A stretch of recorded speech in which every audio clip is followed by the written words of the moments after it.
KPM.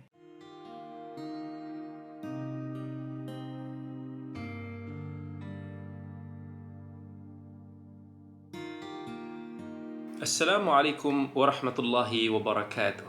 Bismillahirrahmanirrahim. Alhamdulillah wassalatu wassalamu ala Rasulillah wa ala alihi wa ashabihi wa man walah. Rabbi shrah li sadri wa yassir li amri wahlul 'uqdatam min lisani yafqahu qawli, amma ba'd. Alhamdulillah, apa khabar sahabat-sahabat semua, adik-adik semua yang dikasihi oleh Allah? Pada pagi ini insya-Allah kita akan berkongsi tentang sebuah topik yang berkaitan dengan taman-taman syurga. Kita semua hamba Allah memang nakkan syurga Allah.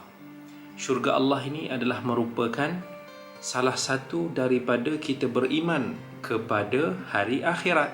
Itu merupakan salah satu daripada rukun iman. Kalau kita tidak percaya pada hari akhirat, maka kita tidak beriman kepada Allah.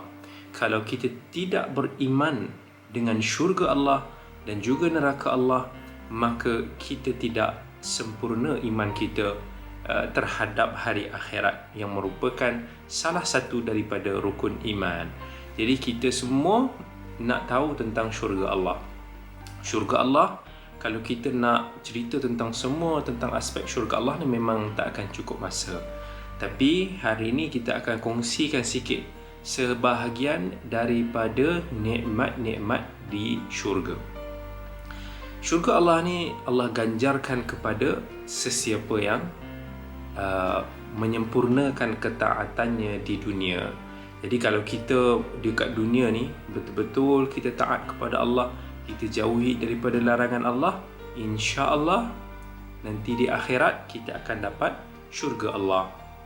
Tapi kalau kita langgar selalu perintah Allah, kalau kita tak ikut apa Allah suruh, maka dekat akhirat nanti kita akan masuk di dalam neraka. Syurga Allah ni adalah tempat yang suci. Jadi orang-orang yang akan masuk ke syurga Allah adalah mereka-mereka yang telah suci daripada sebarang dosa. Untuk kita disucikan daripada dosa kita, yang pertama sekali, kalau dekat dunia ni kita bertaubat. Bila kita banyakkan istighfar, Allah akan ampunkan dosa-dosa kecil kita. Kalau kita perbanyakkan taubat, iaitu dalam erti kata taubat nasuha, taubat yang betul-betul kita insaf kepada Allah dengan syarat-syarat yang telah dinyatakan, maka insya-Allah itu boleh menyucikan kita daripada dosa. Kalau kita tidak bertaubat, dosa kita dengan Allah tu masih ada lagi. Nanti dekat akhirat Allah akan tengok. Kalau Allah nak ampunkan kita, Allah akan ampunkan kita. Kalau Allah tak ampunkan kita, maka kita akan diazab dulu di neraka sampailah kita ni dibersihkan kembali dosa-dosa kita. Kemudian antara cara kita nak menyucikan diri kita daripada dosa juga di dunia ini dengan kita perbanyakkan melakukan kebaikan. Innal hasanat yudhibnas sayyiat. Sesungguhnya kebaikan itu boleh menghapuskan kejahatan kita, dosa-dosa kita. Buat banyak-banyak amal, banyak tolong orang, buat banyak ibadah, banyak dapat pahala, dosa kita akan dihapuskan oleh Allah Subhanahu Wa Taala. Nabi SAW bagi tahu kita, satu pahala yang kita buat, Allah akan sucikan kita daripada 10 dosa kita. So itu antara beberapa cara daripada kita nak menyucikan dosa-dosa kita. Kalaulah dekat dunia ni dosa-dosa kita tak sempat kita nak cuci, maka dekat akhirat nanti kita kena disucikan dulu dosa-dosa kita di neraka. Orang yang beriman insya-Allah akhirnya dia akan masuk syurga juga.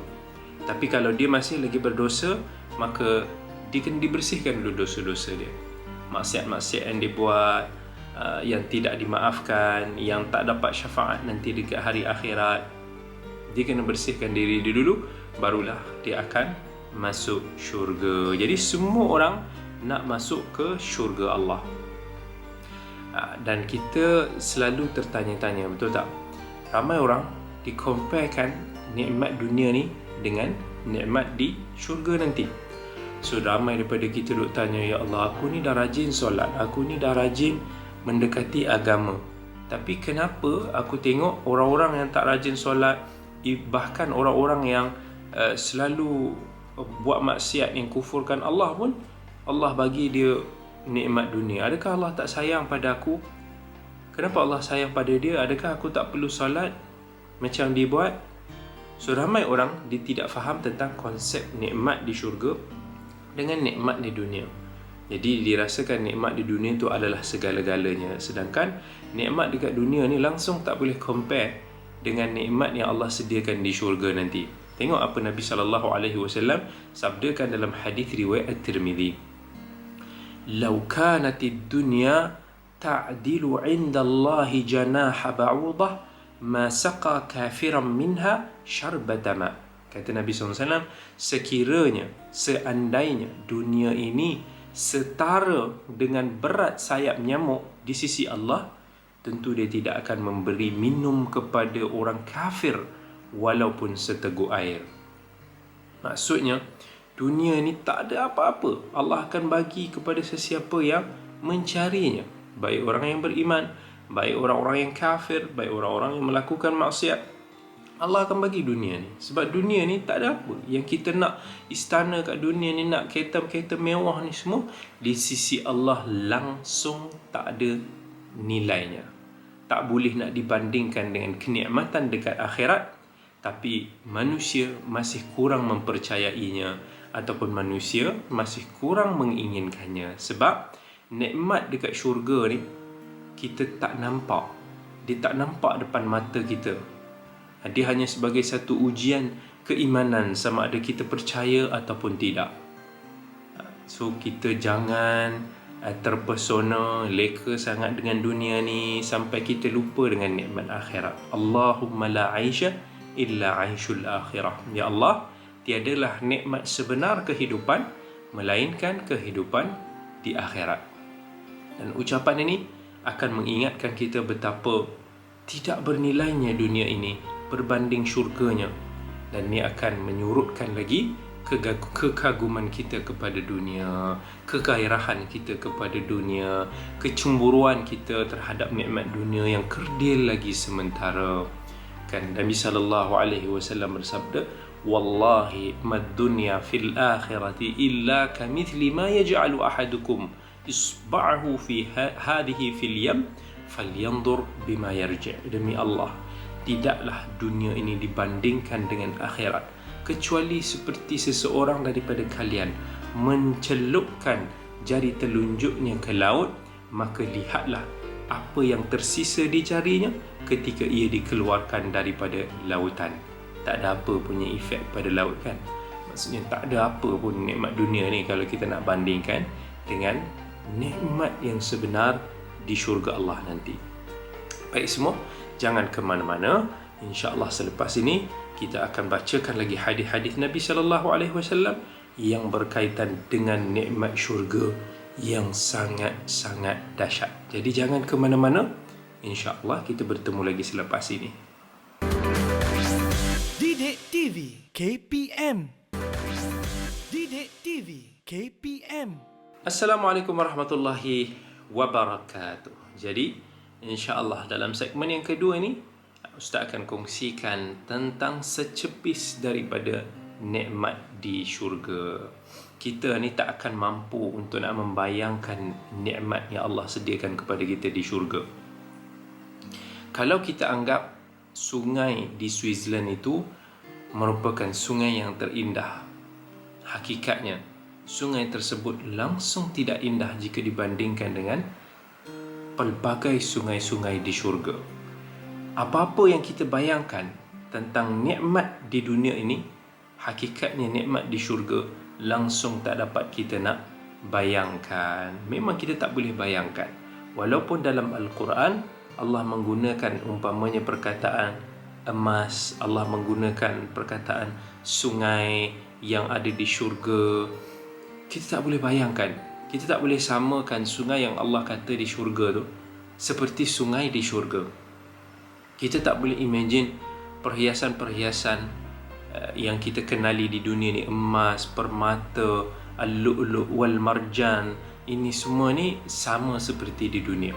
Tidak sama sekali. Sebab apa? Allah Azza wa Jal telah berfirman dalam sebuah hadis qudsi, a'adattu li'ibadi as-salihin ma la 'ainun ra'at wa la udhunun sami'at wa la khatara ala qalbi bashar.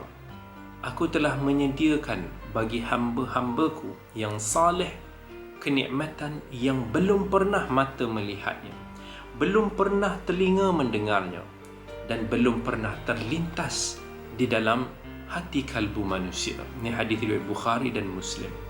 Maksudnya, apa pun yang kita dengar pasal syurga, perkataan-perkataan yang mungkin difahami dalam bahasa kita, dia tidak akan sama seperti apa yang kita bayangkan. Dia tidak akan pernah kita terlihat. So kalau kita terbayang macam sungai itu macam air itu, bukan, tidak. Sebab kita tak akan tahu what's that. It's totally something new for us.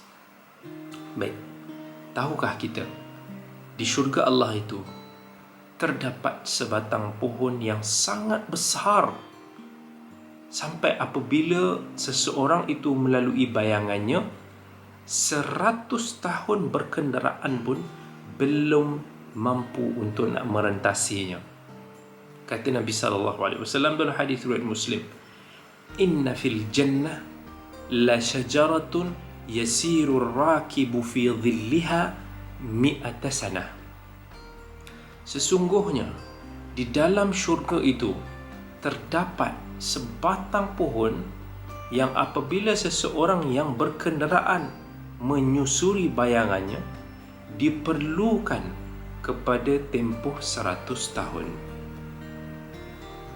Bayang-bayang pokok, besar punya pokok, subhanallah.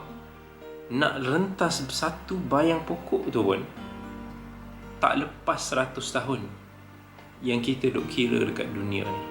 Umur kita berapa lama kat dunia? Ada yang 30, 40, 60, kita ambil 60, 70 tahun. Tak lepas nak lintas satu batang pokok dekat syurga. Naik kenderaan, wallahu alam kenderaan macam mana, terlalu besar. We cannot imagine pokok macam mana besar tu. Jangan duk bayangkan pokok balak, pokok itu ini, tak sama. Kita tak boleh nak bayang pokok apa jenis besar yang lama sungguh kita nak rentas tu kan. Tahukah kita penghuni syurga nanti dia akan saling melihat penghuni yang berkedudukan lebih tinggi, macam mana melihat bintang yang terang di langit. Kata Nabi SAW dalam hadis riwayat Muslim, inna ahlal jannati la yatara'awna ahlal ghurafi min fawqihim kama tatara'awna al-kawkab ad-durri al-ghabira min al-ufuq min al-mashriq aw al-maghrib litafadul ma bainahum. Qalu ya Rasulullah, tilka manazilul anbiya'i la yablughuha ghayruhum. Qala bala walladhi nafsi biyadihi rijalun amanu billah wa saddaqul mursalin. Kata Nabi SAW, sesungguhnya penghuni syurga mampu untuk melihat penghuni ghurfah, tingkatan yang berada di atas mereka, sebagaimana kamu melihat bintang yang terang di langit yang bergerak di ufuk dari timur ke barat. Demikian itu kerana perbezaan darjat di antara mereka. Para sahabat pun bertanya, wahai Rasulullah, itu adalah tingkatan khusus untuk para nabi yang tidak mampu dicapai selain mereka? Adakah, maksudnya kata sahabat, adakah itu hanya satu tingkat khas untuk para nabi, orang lain tak boleh nak capai? Nabi SAW jawab, tidak. Demi jiwaku yang berada di tangannya, bahkan itu adalah tingkatan untuk beberapa orang yang beriman kepada Allah dan membenarkan para rasulnya. Demikianlah hadis yang diriwayatkan oleh Al-Imam Muslim. Kita baru sebut tentang dua nikmat di syurga, banyak lagi nikmat-nikmat yang Allah sediakan kepada kita di syurga. Kita tak mampu untuk nak sebutkan semuanya. Banyak hadis-hadis yang disabdakan oleh Nabi kita sallallahu alaihi wasallam. Banyak juga yang telah difirmankan oleh Allah Azza wa Jalla dalam Al-Quran. Tetapi cukuplah pada segmen kali ini kita akan berkongsi sebahagian secebis daripada nikmat yang disampaikan kepada kita. Jadi kita akan teruskan lagi dengan perkongsian tentang taman-taman di syurga ini selepas ini. Jangan ke mana-mana, bertemu lagi dalam segmen selepas ini. Didik TV KPM. Didik TV KPM. Assalamualaikum warahmatullahi wabarakatuh. Dalam segmen yang terakhir ini, kita akan sambungkan lagi tentang taman-taman syurga. Tahukah kita, sidang hadirin yang dirahmati oleh Allah, di syurga kelak terdapat pasar yang penuh dengan kenikmatan dan keindahan. Sabda Rasulullah sallallahu alaihi wasallam, "Inna fil jannati lasuqan ya'tunaha kulla jum'ah fatahubbu rihu asy-shimal fatahthu fi wujuhihim wa thiyabihim fayazdaduna husnan wa jamala fayarji'una ila ahlihim wa qad izdadu husnan wa jamala فيقول لهم أهلوهم والله لقد ازددتم بعدنا حسنا وجمالا فيقول وأنتم والله لقد ازددتم بعدنا حسنا وجمالا. Maksudnya, sesungguhnya di syurga nanti terdapat pasar yang dikunjungi penghuni syurga setiap hari Jumaat.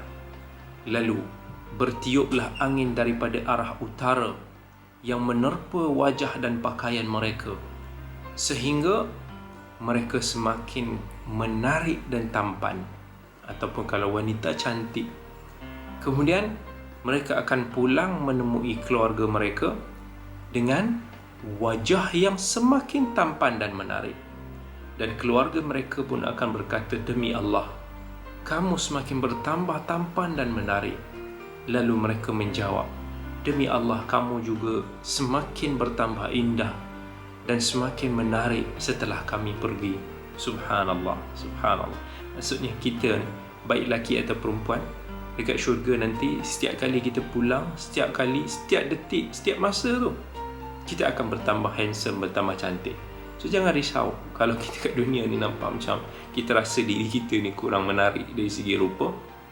InsyaAllah beramallah sebanyak mungkin, dapatkan syurga Allah. Itu semua tidak menjadi kerisauan kita. Tahukah kita, di syurga kelak segalanya dipenuhi dengan nikmat yang berkekalan. Yunadi munadin inna lakum an tasihhu fala tasqamu abadan wa inna lakum an tahyaw fala tamutu abadan wa inna lakum أن تشبوا فلا تهزموا أبدا وإن لكم أن تنعموا فلا تبأسوا أبدا فذلك قوله عز وجل ونودوا أن تلكم الجنة أورثتموها بما كنتم تعملون. Malaikat akan menyuruh dekat syurga kelak, sesungguhnya kalian akan selalu sihat dan tidak akan pernah sakit selama-lamanya. Kalian akan selalu hidup dan tidak akan pernah mati selama-lamanya. Kalian akan selalu muda dan tidak akan pernah tua selama-lamanya. Kalian akan sentiasa mendapat kenikmatan dan tidak akan pernah mendapat kesulitan selama-lamanya. Demikianlah maksud daripada firman Allah. Diserukan kepada mereka, itulah syurga yang telah diwariskan kepada kalian atas segala amalan yang telah kalian kerjakan. Hadis riwayat Muslim. Sahabat-sahabat semua yang dirahmati oleh Allah, tahukah kita, dekat syurga nanti betapa indah khemah-khemah gergasi yang disediakan buat ahli syurga.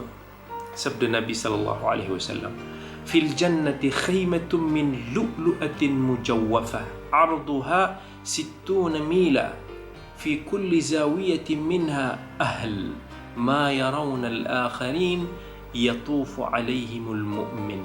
Sesungguhnya dekat syurga nanti akan terdapat khemah yang diperbuat daripada mutiara yang berongga. Luasnya 60 batu, di setiap sudut ada penghuni bidadarinya. Mereka tidak mampu untuk melihat penghuni yang berada di sudut lain. Orang mukmin mengunjungi mereka secara bergantian. Hadis riwayat Muslim. Dan setelah semua nikmat Allah yang sebenar ini, adakah kita masih lagi mendambakan syurga palsu dunia? Pernah satu ketika Umar bin Al-Khattab radhiyallahu an, dia nampak Nabi masa bangun daripada tidur ada bekas dekat tubuh Nabi. Sebab Nabi ni tidur atas pelepah-pelepah, jadi berbekah-bekah, berbelak-belak badan Nabi SAW. Dia sedih tengok Nabi tidur di tempat yang begitu dhaif. Dia kata, ya Rasulullah, raja di Parsi, raja di Rom berada di dalam kemewahan, sedangkan kamu yang merupakan insan pilihan Allah, tapi kamu kelihatan dhaif sebegini ya Rasulullah. Maka Nabi pun bangun, duduk, senyum, dan dengan nada lembut dikata kepada sahabatnya itu, afi syakkin anta ya ibn al-Khattab, ulaika qaumun ujjilat lahum tayyibatuhum fil hayatid dunya. Dalam riwayat lain, ama tarda an takuna lahumud dunya walana al-akhirah. Adakah kamu berada di dalam keraguan wahai anak kepada Al-Khattab? Mereka itu golongan yang disegerakan keindahan mereka dalam kehidupan dunia. Dalam riwayat lain, tidakkah kamu redha apabila dunia itu menjadi milik mereka dan akhirat pula menjadi milik kita? Jadi, sahabat-sahabat semua, kita raihlah syurga Allah dengan amal salih kita di dunia, dengan menjauhi dosa-dosa, larangan-larangan yang telah Allah tegah kepada kita semua. Sentiasa dapatkan pengampunan daripada Allah, sentiasa cari kemaafan daripada manusia. Kita minta kepada Allah, selamatkanlah aku daripada azab di dunia dan juga di akhirat. Moga-moga kita semua dikurniakan syurga Allah. Nanti kita akan bertemu lagi dalam episod yang akan datang. Aqulu qawli hadha wa astaghfirullahal azim li wa lakum. Wassalamualaikum warahmatullahi wabarakatuh. Jumpa lagi.